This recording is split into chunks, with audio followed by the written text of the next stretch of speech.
So friends, welcome back to vibe on wheels. അപ്പോൾ ഇന്ന് നമ്മളോട് വന്നിരിക്കുന്നത് പൾസർ N160.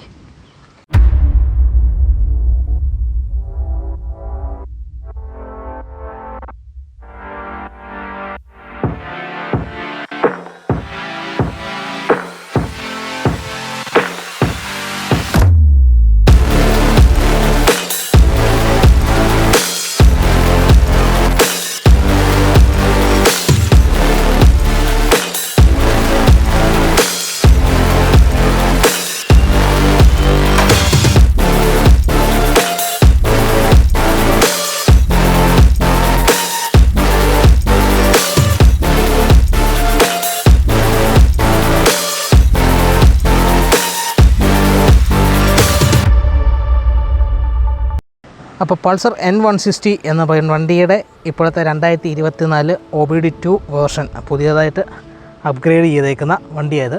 അപ്പം ഇതിൻ്റെ സ്പെസിഫിക്കേഷൻസിലോട്ടും കാര്യങ്ങളിലോട്ടുമാണ് ഇന്ന് നമ്മുടെ റിവ്യൂ. ഈ വണ്ടി നമുക്ക് പൊതുവെ കാണുമ്പം എല്ലാവർക്കും പറയാനുള്ള ഒരു അഭിപ്രായം എന്ന് പറയുന്നത് ഇതൊരു MTയുടെ കോപ്പിയാണെന്നാണ്. ആക്ച്വലി MTയുടെ കോപ്പി അല്ല, നമ്മുടെ ഒരു പൾസറിൻ്റെ 150 അല്ലെങ്കിൽ 125 180 സീരീസിൽ വരുന്ന വണ്ടികളുടെ ഹെഡ് ലാമ്പിനെ ഒന്ന് ഒതുക്കി അതിനൊരു കൗളിങ്ങും കാര്യങ്ങളൊക്കെ സെറ്റ് ചെയ്തിട്ടുള്ള ഒരു യമണ്ടനൊരു ഹെഡ് ലാമ്പ് സെക്ഷനാണ് ഈ കാണുന്നത്. കണ്ടു കഴിഞ്ഞാൽ തന്നെ ഒരു വോൾഫ് ഐ ആ ഒരു സെഗ്മെൻറ്റിൽ പെട്ട ഒരു ഹെഡ് ലാമ്പാണ് ഈ കാണാൻ പറ്റുന്നത്. ഇത് ഓൺ ചെയ്ത് കഴിയുമ്പോൾ തന്നെ നമുക്ക് കാണാൻ പറ്റും.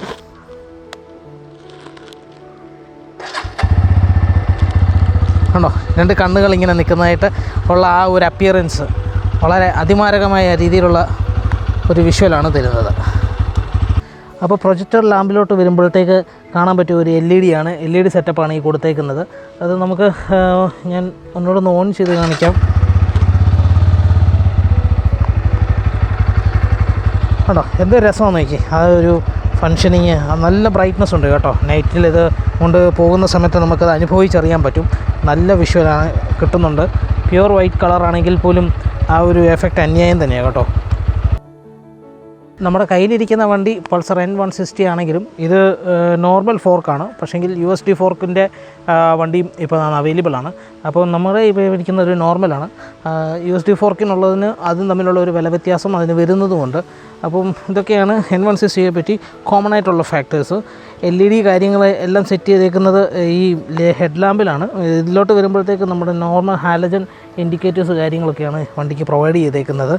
അതുപോലെ തന്നെ നമ്മുടെ ഫ്ലാപ്പ് കാര്യങ്ങളൊക്കെ കണ്ടോ, നല്ല ഒരു മടക്കോട് കൂടി ഒരു പ്രത്യേകതരം ആകർഷണീയമായിട്ടുള്ള ഒരു ഡിസൈനാണ് ഈ പ്രാവശ്യം കൊണ്ടുവന്നേക്കുന്നത്. N160ക്ക് അതേപോലെ തന്നെ കോമൺ ആയിട്ട് കാണുന്ന പോലത്തെ ഒരു സിംഗിൾ ചാനൽ ABS ആ ഒരു ഇതല്ല, ഇതൊരു ഡുവൽ ചാനൽ ABS ടൂണുള്ള ഒരു വണ്ടിയാണ്. ഇതിൻ്റെ ഡിസ്കിനെ പറ്റി പറയുമ്പോൾ 300 mm ഫ്രണ്ട് ഡിസ്കും അതേപോലെ തന്നെ റിയർ ഡിസ്ക് വരുമ്പോഴത്തേക്ക് 230 mm റിയർ ഡിസ്കും ഗ്രമേക്കാടെ കാലിബേഴ്സോട് കൂടിയാണ് അപ്ലൈ ചെയ്തേക്കുന്നത്. നല്ല ബ്രേക്കിംഗ് ബൈറ്റ് കേട്ടോ.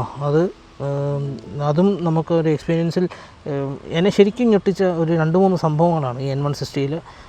ബ്രേക്കിങ്, അതേപോലെ തന്നെ ക്ലച്ച് കൊടുക്കുന്ന ആ ഒരു എൻജിൻ്റെ ഒരു പവർ, അന്യായമായ ഒരു റിഫൈൻമെൻറ്റ്, ഒരു സോഫ്റ്റ് ബട്ടർ സോഫ്റ്റ് എന്നൊന്നും പറഞ്ഞാൽ പോരാ, അതൊക്കെ മേലെ അത്രമാത്രം അടിപൊളിയായിട്ടുണ്ട്.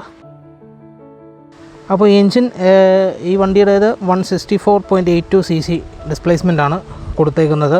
ഏകദേശം 16 bhp പവർ 8750 RPMലും 14.65 ന്യൂട്ടൺ മീറ്റർ ഓഫ് ടോർക്ക് 6750 RPMലുമാണ് ഈ വണ്ടിയുടേത് പ്രൊവൈഡ് ചെയ്യുന്നത്. എൻജിൻ്റെ കാര്യം പറഞ്ഞപ്പോൾ ഒരു കാര്യം കൂടെ, ഇതൊരു ഓയിൽ എയർ കൂൾഡ് വണ്ടിയാണ്. അതുകൊണ്ട് തന്നെ ഓയിലിനെ കൂളിങ് ചെയ്യാനായിട്ട് ഈ 160 സെഗ്മെൻറ്റിൽ ഇങ്ങനൊരു സ്പെക്കാണ് ഈ വണ്ടിക്ക് കൊടുത്തിരിക്കുന്നത്. ടാങ്ക് വരുമ്പോഴത്തേക്ക് നമുക്ക് കാണാം പൾസറിൻ്റെ ആ ഒരു നല്ലൊരു മനോഹരമായ ഒരു ബാഡ്ജിങ്ങും അതിൽ ഒരു ബ്ലാക്ക് പെയിൻറ്റിൽ ഒരു റെഡ് നിയോൺ ഗ്രാഫിക്സോട് കൂടിയ ഒരു ടാങ്ക്, 13 ലിറ്ററിൻ്റെ ടാങ്കാണ് കൊടുത്തേക്കുന്നത്. വലിയ അപ്ഗ്രേഡൊന്നുമില്ല, സെയിം കണ്ടീഷൻ തന്നെ അടിപൊളിയായിട്ടുണ്ട്. അപ്പോൾ പൾസറിൻ്റെ ഈ ഒരു ടെയിൽ ലൈറ്റ് LED ടെയിൽ ലൈറ്റാണ്, അത് പഴയതുപോലെ തന്നെയാണ്. അടുത്തതായി ഈ വണ്ടിയുടെ ഒരു ഫീച്ചറായിട്ട് പറയാനായിട്ടുള്ളത്, എനിക്ക് അണ്ടർബെല്ലി എക്സോസ്റ്റ് ഭയങ്കര വിചിത്രമായിട്ട് തോന്നി. കാര്യം ഇറ്റ്സ് നോട്ട് ഇറിറ്റേറ്റഡ്, ബട്ട് അതൊരു എന്തൊക്കെയോ ഒരു ഡോമിനോറിനെ സ്മരിപ്പിക്കുന്നു. അതിൻ്റെ ഒരു ഗ്രേറ്റീവായിട്ടുള്ള ഒരു സൗണ്ട്, മീറ്ററിനെ സംബന്ധിച്ച് പറയുകയാണെങ്കിൽ ഒരു ന്യൂ അപ്ഡേറ്റഡ് ആയിട്ടുള്ള ഒരു മീറ്റർ കൺസോളാണ് നമുക്ക് കിട്ടുന്നത്. അതിൻ്റെ അകത്ത് നമുക്ക് ബ്ലൂടൂത്ത് കണക്ടിവിറ്റി കാണാം, അതേപോലെ നമ്മുടെ ഫോൺ വിളിക്കുന്നതാരാണെന്നും അത് ഇത് ചെയ്യാനായിട്ടുള്ള കോൾ ആൻസർ ചെയ്യാനും ഇതുള്ള ഒരു മോഡ് ബട്ടൺ ഹാൻഡിലിൽ തന്നെ നമുക്ക് കൊടുത്തിട്ടുണ്ട്. അതേപോലെ ഇൻസ്റ്റൻസ് ഫ്യൂവൽ എക്കോണമി, ഇങ്ങനെ ഒരുപാട് കാര്യങ്ങൾ പറയാനാണെങ്കിൽ ഡിസ്റ്റൻസ് ടു MD ഉണ്ട്, അതേപോലെ ആവറേജ് ഫ്യൂവൽ എക്കണോമി, ഇങ്ങനെ ഉള്ള എല്ലാ സംഭവങ്ങളും ഒറ്റ ബട്ടണിൽ പല തരത്തിലുള്ള ടാപ്പിങ്ങിലൂടെ നമുക്ക് എക്സ്പീരിയൻസ് ചെയ്യാൻ പറ്റും. വളരെ വൈകി ആണ് ബജാജ് ഇത് ചെയ്തതെങ്കിലും ചെയ്തപ്പോൾ ലേറ്റായി വന്നാലും ലേറ്റസ്റ്റായി വന്നായിരിക്കും എന്ന് പറഞ്ഞ പോലെ ഒരു പ്രീമിയം സെഗ്മെൻറ്റിലോട്ട് ബജാജിൻ്റെ എല്ലാ വണ്ടികളിലും ഇങ്ങനെ വരുന്നതിൽ hats off, good job Bajaj. അപ്പം ചേതക് ബജാജ് പുല്ലാടിന് വീണ്ടും ഒരു താങ്ക്സ് കൂടെ പറയാണ്. നമുക്ക് ഈ വണ്ടി അവരാണ് റിവ്യൂവിന് വേണ്ടി അയച്ചത്. അവരുമായിട്ടുള്ള ഷോറൂം സംബന്ധമായിട്ടുള്ള എൻക്വയറി കാര്യങ്ങൾക്ക് വേണ്ടിയുള്ള നമ്പേഴ്സ് കാര്യങ്ങളൊക്കെ ഡിസ്ക്രിപ്ഷൻ ബോക്സിൽ നമ്മൾ ആഡ് ചെയ്യുന്നതാണ്. N160 ടോട്ടലി വളരെ ഡിഫറൻ്റ് ആയിട്ടുള്ള ഒരു പൾസർ കാറ്റഗറിയിൽ തന്നെ ഏറ്റവും ഡിഫറൻ്റ് ആയിട്ടുള്ള ഒരു വണ്ടിയാണ്. എക്സ്പീരിയൻസിൽ നിന്നും അതെനിക്ക് മനസ്സിലായി. പക്ഷേങ്കിൽ നമ്മുടെ കാലാവസ്ഥ വളരെ വിപരീതമായിട്ട് നിൽക്കുന്ന ഒരു സാഹചര്യമാണ്. അപ്പോൾ നമുക്ക് മഴയുടെ ചില പ്രശ്നങ്ങളൊക്കെ ഉള്ളതുകൊണ്ട് കാര്യമായിട്ടുള്ള അപ്പിയറൻസ് ഒന്നും നടത്താൻ സാധിച്ചിട്ടില്ല. എന്നാലും നമ്മളാലാവുന്ന രീതിയിൽ പരമാവധി അടിപൊളിയായിട്ട് തന്നെ നമ്മൾ വീഡിയോ അപ്ലോഡ് ചെയ്തു എന്നാണ് വിശ്വാസം. അപ്പോൾ ചാനൽ സബ്സ്ക്രൈബ് ചെയ്യാൻ, ഷെയർ ചെയ്യാൻ മറക്കരുത്. നമ്മളൊരു തുടക്കക്കാരനാണ്, നമുക്ക് കിട്ടേണ്ട സപ്പോർട്ട് നിങ്ങളുടെ ഭാഗത്തു നിന്നുള്ളതാണ്. കമൻറ്റ് ചെയ്യുക, അറ്റ്ലീസ്റ്റ് ഒരു പ്രാവശ്യമെങ്കിലും ഈ വീഡിയോ ഷെയർ ചെയ്യുക.